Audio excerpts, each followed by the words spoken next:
नमस्कार, मैं राजू कुमार झा और आज देश किसका के वीआईपी सीट में ऐसे संसदीय क्षेत्र की बात करेंगे जहां के सांसद वैसे तो सेना से हैं और सेना में जनरल पद पर भी रहे हैं, बाद में राजनीति में आ गए।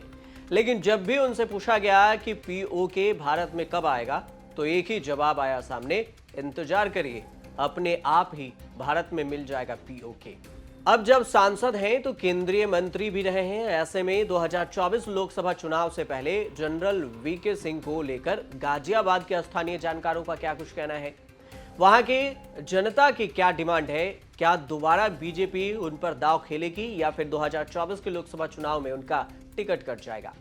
2 लोकसभा चुनाव के परिणाम क्या कहते हैं, संसद में वीके सिंह की कितनी उपस्थिति रही है, इस सारे समीकरण को समझने से पहले स्थानीय जानकारों का क्या कुछ कहना है जनरल वीके सिंह को लेकर, वो पहले सुन लीजिए, उसके बाद आपको पूरा समीकरण बताएंगे। जो पिछले काम थे वो ही काम उनका आगे बढ़ाया है। एक धोबी घाट का पुल जरूर इनके कार्यकाल में इन्होंने पूरा करवाया है और मेरे हिसाब से कोई ऐसी बहुत बड़ी उपलब्धि वीके सिंह की गाजियाबाद की लोकसभा क्षेत्र में नहीं कही जा सकती जिसका चर्चा की जाए। अच्छा, चर्चाओं में ये भी रहता है कि जो मौजूदा उम्मीदवार है उसको बदला भी जा सकता है। आपको क्या पॉसिबिलिटी लगती है, क्या कोई नया चेहरा गाजियाबाद मिल सकता है, क्योंकि इनसे पहले बड़े चेहरे राजनाथ सिंह यहाँ से चुनाव जीत चुके हैं।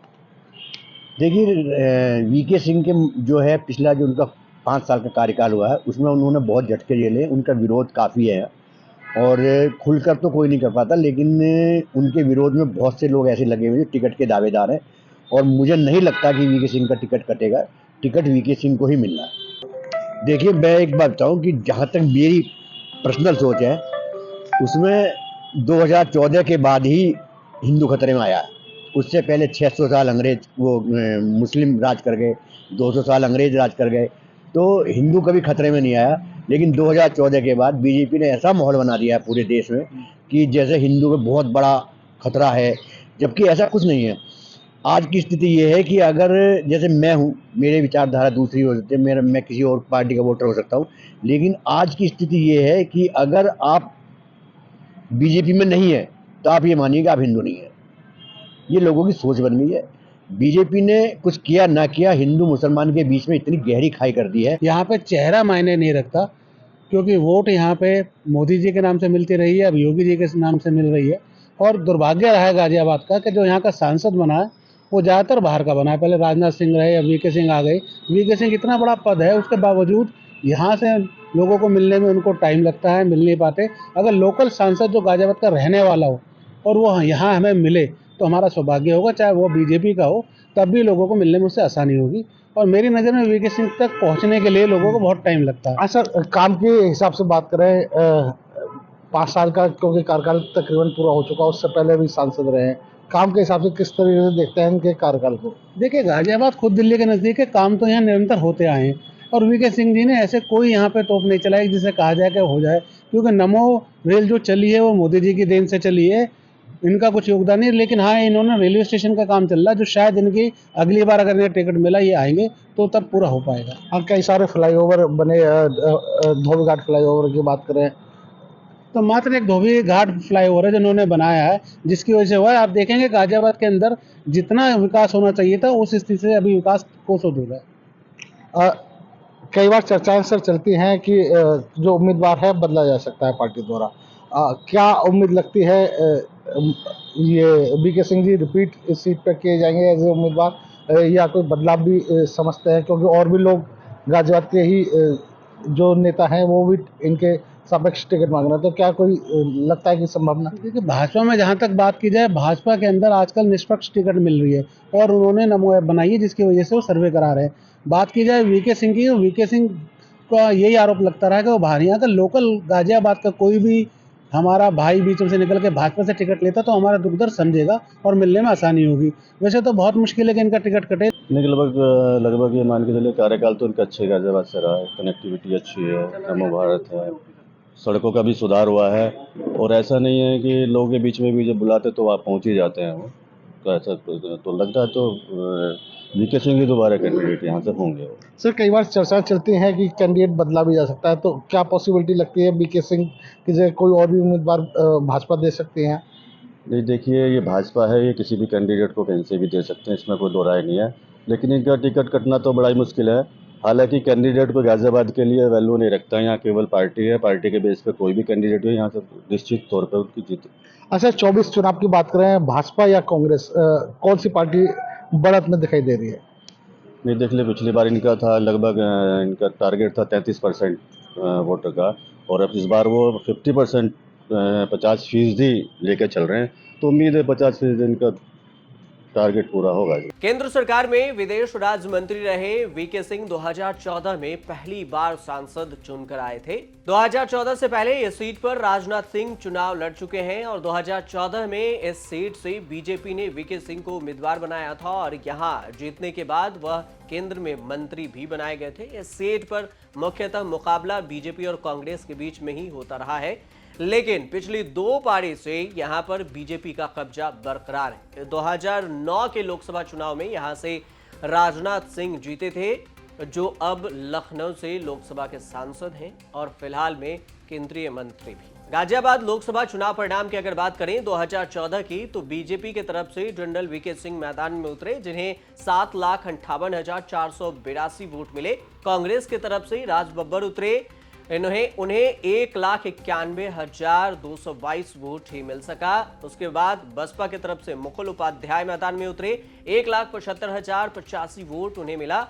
कुल 56.94% वोट प्रतिशत यहां पर रहा था कुल मिलाकर। 2014 में ये बात कर रहे हैं। एनडीए सरकार की पहली पारी में विदेश राज्य मंत्री के रूप में सिंह ने युद्धग्रस्त यमन में साल 2015 में चलाए गए ऑपरेशन राहत में चुनौतीपूर्ण अभियान की कमान भी संभाली थी और इस अभियान के दौरान यमन से 4800 भारतीयों और अन्य देशों के 1972 नागरिकों को सुरक्षित बाहर निकाला गया था। जुलाई 2016 में भी जनरल वीके सिंह ने एक बार फिर से हिंसाग्रस्त दक्षिणी सूडान में ऑपरेशन संकट मोचन की कमान संभाली और वहां से फंसे भारतीय नागरिकों को निकाला। 2019 के अगर लोकसभा चुनाव से पहले पूर्व सेनाध्यक्ष और बीजेपी के प्रत्याशी जनरल वीके सिंह की बात करें तो दोबारा विजय भी हुए, लेकिन अगर ये देखा जाए तो परंपरागत रूप से इस सीट पर बीजेपी का कब्जा लगातार बना हुआ है। 2019 लोकसभा चुनाव परिणाम की अगर बात करें गाजियाबाद क्षेत्र को लेकर, तो इस बार भी विनर जनरल वीके सिंह ही रहे। बीजेपी की तरफ से उन्हें 9,44,503 वोट मिले, जबकि सपा के सुरेश बंसल को 4,43,003 वोट मिले, दूसरे नंबर पर रहे। और तीसरे नंबर पर डॉली शर्मा कांग्रेस की तरफ से रही, जिन्हें 1,11,944 वोट मिल सका। गाजियाबाद लोकसभा क्षेत्र 2008 में अस्तित्व में आया। इससे पहले यह हापुड़ लोकसभा क्षेत्र के अंतर्गत आता था। 2008 के परिसीमन के बाद गाजियाबाद लोकसभा सीट में गढ़मुक्तेश्वर, हापुड़, धौलाना, मुरादनगर, मोदीनगर, गाजियाबाद, साहिबाबाद और लोनी जैसे 8 विधानसभाएं शामिल करके इससे देश के सबसे बड़ी संसदीय सीट बना दिया गया। यहां से 2009 में राजनाथ सिंह चुनाव जीते थे। उसके बाद 2014 और 2019 में जनरल वीके सिंह को जीत मिली। गाजियाबाद को गेटवे ऑफ यूपी यानी कि यूपी का दरवाजा भी कहा जाता है। इसका गठन मेरठ से अलग होकर 14 नवंबर 1976 को किया गया था।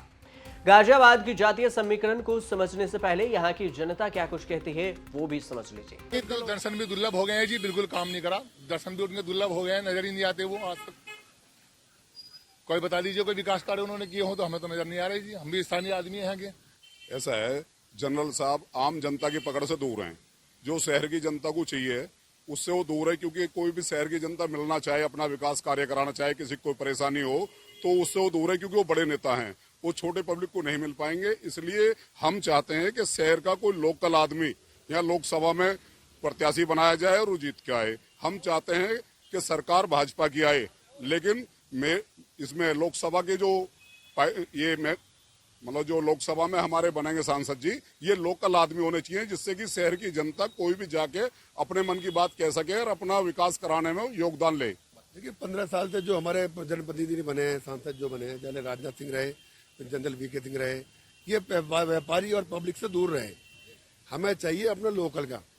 भाई अब तो मोदी जी के नाम पे वोट पड़ रही है आगे। सर विकास काम लगता है कि क्योंकि दावे तो बहुत किए जाते हैं, क्या आपकी नज़र से देखें तो कितने विकास काम? मैं आपको जो पुराने क्षेत्र दिखा रहा हूँ, ये पुराने क्षेत्र में खड़े हैं आप। घंटाघर एरिया ऐसे बोलते हैं, नयागंज बोलते हैं। हमारे गाजियाबाद में 4 या 5 या 6 व्यापार मंडल मुख्यतः हैं। ना तो जनरल सिंह किसी एक आदमी को नाम से जानते होंगे, किसी भी व्यापार मंडल वाले को। भाई जो हमारे लोकल के आदमी होगा, आज अनिल अग्रवाल जी की बात चले जाइए, जितने व्यापार मंडल के पदाधिकारी हैं, जितने लोकल के आदमी नेता हैं, सबके मुझे हमारे नाम से जानते हैं। तो हमें लोकल के ऐसा आदमी चाहिए कि और सभी को सम्मान देते हैं अपने आने के बाद, और सभी के बीच में आते हैं, सभी के दुख में शामिल होते हैं, चाहे वो व्यापारी हो। जीत की संभावनाओं की बात करें, गाजियाबाद से भाजपा की जीत की कितनी संभावना आपको लगती है? गाजियाबाद से तो बीजेपी ही जीतेगी। बीजेपी का कोई भी आदमी खड़ा होगा वो जीतेगा। हमें चाहिए लोकल का आदमी। हम व्यापारी वर्ग हैं, हम अपने हिसाब से चाहते हैं कि हमारे बीच का आदमी हो, हमारे बीच में रह के हम लोगों की समस्या को समझ सके। इसको लेकर के ये तो आप बिल्कुल पक्की बात है कि जो भी बीजेपी का कैंडिडेट होगा वो हर हालत में जीतेगा, चाहे वो अलग बात है कि पार्टी किसको टिकट दे। सर लगता है कि संभावना इस बार की टिकट बदला जा सकता है, चर्चाओं क्योंकि चलती रहते हैं बीजेपी। हो सकता है, ये तो देखिए ऊपर बैठे हुए लोग ज्यादा अच्छा समझ सकते हैं कि हो सकता है इस बार जो है वीके सिंह जी को और कहीं शिफ्ट कर दिया जाए, उनकी जगह पर किसी और को गाजियाबाद के सेवा के लिए अवसर दिया जाए। ये तो हाईकमान के ऊपर है, हम लोग इस बारे में ज़्यादा एकदम से नहीं कहा जाए। ये गाजियाबाद बीजेपी का गढ़ है, बीजेपी ही जीतेगी, चाहे यहाँ से कोई भी कैंडिडेट खड़ा हो। लेकिन हमारी इच्छा ये है कि कैंडिडेट कोई भी हो वो काम करने वाला हो, वो शहर पर ध्यान देने वाला हो। अब हमारे वीके सिंह जी जो है 2 बार चुनाव जीते हैं, अच्छी बात है, हम क्या तीसरी बार भी जीते, लेकिन उनको शहर पर ध्यान देना चाहिए। करीब करीब शहरी मतदाताओं वाले इस लोकसभा सीट में सबसे ज्यादा वोटर्स ब्राह्मण जाति के बताए जाते हैं। मीडिया रिपोर्ट्स के अनुसार से अगर देखें तो जातीय समीकरण जो निकलकर सामने आई है उसमें ब्राह्मण वोटर्स 6 लाख हैं, मुस्लिम वोटर 5 लाख हैं और वैश्य जाट वोटर्स यहां पर करीब करीब 3-3 लाख हैं। राजपूत वोटर्स 2.5 लाख बताए जाते हैं, जबकि गुर्जर और जाट वोटर्स भी यहां के चुनाव पर प्रभाव करते रहे हैं। कुल मिलाकर देखें तो 23,10,967 मतदाता हैं, 45% से अधिक यहां पर महिला वोटर्स हैं। सेना अध्यक्ष रहते वीके सिंह के साथ कुछ विवाद भी जुड़े रहे थे। जब वह सेना अध्यक्ष बने तब उन्होंने दावा किया कि वह 1991 में पैदा हुए, न कि 1950 में, जैसा कि सेना के आधिकारिक रिकॉर्ड में दर्ज है। वह 31 मार्च 2010 में सेना अध्यक्ष बने और 31 मई 2012 को इसी पद से वो सेवानिवृत्त रिटायर्ड भी हो गए। जनरल वीके सिंह 1 मार्च 2014 को बीजेपी में शामिल हुए। 2014 लोकसभा चुनाव में गाजियाबाद लोकसभा क्षेत्र से पहली बार चुनावी मैदान में उतरे और विजयी भी हुए। सिंह इंडियन पोलो एसोसिएशन के अध्यक्ष भी रहे हैं और टेनिस, गोल्फ और बैडमिंटन के अलावा घुड़सवारी में भी उनकी काफी रुचि रही है। इसके अलावा अगर बात करें तो बेशक देश की आजादी के बाद 1952 में पहली बार लोकसभा चुनाव हुआ था, लेकिन गाजियाबाद के लोगों को हापुड़ लोकसभा क्षेत्र के लिए 1957 से अपना पहला सांसद चुनने का मौका मिला था। इसमें कांग्रेस के कृष्णचंद शर्मा पहले सांसद बने। इसके बाद 1952 में कमला चौधरी कांग्रेस की तरफ से, 1967 में प्रकाशवीर शास्त्री स्वतंत्र प्रत्याशी के तौर पर सांसद बनकर पहुंचे और 1971 में वीपी मौर्य कांग्रेस की तरफ से उतरे। 1977 में कुंवर महमूद अली भारतीय लोकदल के टिकट पर संसद पहुंचे। वहीं 1980 में अनवर अहमद जनता पार्टी सेकुलर से जीते। 1984 में के.एन. सिंह कांग्रेस के प्रत्याशी जीतकर संसद पहुंचे। 1984 में केसी त्यागी जनता दल से चुने गए और उसके बाद 1991 से 1999 तक 4 बार बीजेपी के टिकट पर डॉक्टर रमेश चंद्र तोमर चुनाव जीतकर लोकसभा पहुंचे, जबकि 2004 में कांग्रेस के टिकट पर चुनाव लड़े सुरेंद्र प्रकाश गोयल ने यहां पर जीत दर्ज की थी। 2009 में लोकसभा क्षेत्र के परिसीमन के बाद हापुड़ का अधिकांश क्षेत्र मेरठ संसदीय क्षेत्र से जोड़ दिया गया, जबकि लोनी विधानसभा क्षेत्र को मिलाकर गाजियाबाद लोकसभा सीट का गठन किया गया। एक सैनिक के नाते 42 साल तक देश की रक्षा करने के बाद अब मैं इस पार्टी के जरिए देश की सेवा करना चाहता हूं। जनरल वीके सिंह 1 मार्च 2014 को यह बयान देने के बाद बीजेपी में शामिल हुए थे। अन्ना आंदोलन के मंच पर भारतीय थल सेना के प्रमुख पद से 31 मई 2012 को रिटायर होने के बाद general Vijay Singh VK Singh BJP में शामिल होने से पहले हरियाणा में किसानों के साथ भी रहे हैं और नरेंद्र मोदी के साथ मंच भी साझा किया था। परम विशिष्ट सेवा मेडल, अति विशिष्ट सेवा मेडल, युद्ध सेवा मेडल प्राप्त करने वाले जनरल वीके सिंह पहले प्रशिक्षित कमांडो हैं जो देश में सेना के पद तक पहुंचे। वे पहले भारतीय थल सेना प्रमुख भी हैं जो सरकार को न्यायालय तक लेकर गए। जनरल वीके सिंह मूल रूप से हरियाणा के निवासी हैं, बसौरा गांव के रहने वाले हैं। बिरला स्कूल में पढ़ाई की और उसके बाद राजपूत रेजिडेंट से हैं। हरियाणा के भिवानी जिले में जन्मे परिवार की तीसरी पीढ़ी से आते हैं। 19 साल की उम्र में वीके सिंह ने राजपूत रेजिमेंट में शामिल होकर फौज में एंट्री लगाई थी। अगले साल यानी कि 1971 में बांग्लादेश के युद्ध में जनरल वीके सिंह ने अपनी दमदार पेश की और जाबाजी से कई ऑपरेशन को अंजाम दिया। जनरल वीके सिंह को ऑपरेशन के जरिए कहीं भी ऑपरेशन को अंजाम देने में महारत हासिल है। ऐसे में ये भी देखने वाली बात होगी कि 2024 को लेकर क्या वीके सिंह दोबारा से चुनावी मैदान में उतरते हैं और चुनाव जीतकर बीजेपी को जीत का स्वाद चखाते हैं, या फिर बीजेपी उनका टिकट काटकर कोई नए चेहरे पर दांव खेलती है। क्योंकि वीके सिंह जब गाजियाबाद के सांसद चुने गए उससे पहले राजनाथ सिंह इस सीट पर चुनाव लड़े थे और इसी को लेकर अब कयासबाजी हो रही है। साथ ही जनता के अनुसार और स्थानीय जानकारों का भी ये कहना है कि स्थानीय लोगों को ही यहां पर मैदान में उतारा जाए और स्थानीय लोग अगर जीत कर आते हैं तो जनता की बात भी सुनी जाएगी। ऐसे में सवाल उठ रहे हैं कि क्या बीजेपी यहां से जनरल वीके सिंह का टिकट काट देगी या फिर तिवारा उन्हें यहां से मौका देगी। आप देखते रहिए न्यूज़ तक।